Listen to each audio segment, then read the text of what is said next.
सांगली, मिरज आणि कुपवाड शहर महानगरपालिका सार्वत्रिक निवडणूक 2026च्या पार्श्वभूमीवर प्रभाग क्रमांक 11 मधील संजयनगर येथे काँग्रेसच्या प्रचारार्थ भव्य सभा पार पडली. खासदार विशाल पाटील यांच्या प्रमुख उपस्थितीत झालेल्या सभेला नागरिकांचा उत्स्फूर्त प्रतिसाद मिळाला.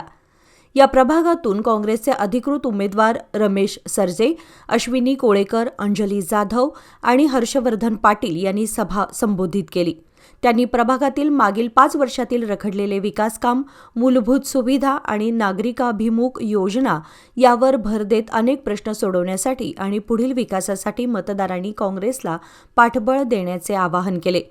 सभेमध्ये प्रभागातील सामाजिक उपक्रमात सक्रिय कार्यकर्ते दीपक माने यांनी आपल्या समर्थकांसह काँग्रेसमध्ये जाहीर प्रवेश केला. त्यांच्या स्वागतावेळी खासदार विशाल पाटील यांनी प्रभागाचा विकास, युवा व अनुभवी कार्यकर्त्यांचा सहभाग आणि लोकाभिमुख योजनांना प्राधान्य देण्याचे मुद्दे मांडले. काँग्रेस नेते विश्वजित कदम यांनी स्पष्ट केले की काही उमेदवारांनी अनुभवामुळे आधीच चांगले काम केले आहे, तर काही नवीन उमेदवारांनी चांगले शिकले आहे.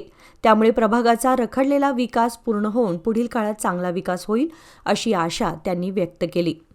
कोण कुठं दहशत करता ह्याच्या या ठिकाणी काळजी करू नका. तुम्ही अजिबात आता काय तुम्ही सगळे टायगर मंडळी आहात आणि कुणाकडून दहशत करायला चुकून आलंच तर त्यांना सांगा आता 2 धुरंधर विश्वजित कदम आणि विशाल पाटील सुद्धा इथं आहेत. म्हणून या ठिकाणी आता आजची दहशत या वॉर्डामध्ये चालणार नाही आणि कुणी करण्याचा प्रयत्न केला तर आम्ही खपून घेणार नाही. जसं तसं या ठिकाणी उत्तर दिलं जाईल हे या ठिकाणी मी तुम्हाला सांगतो.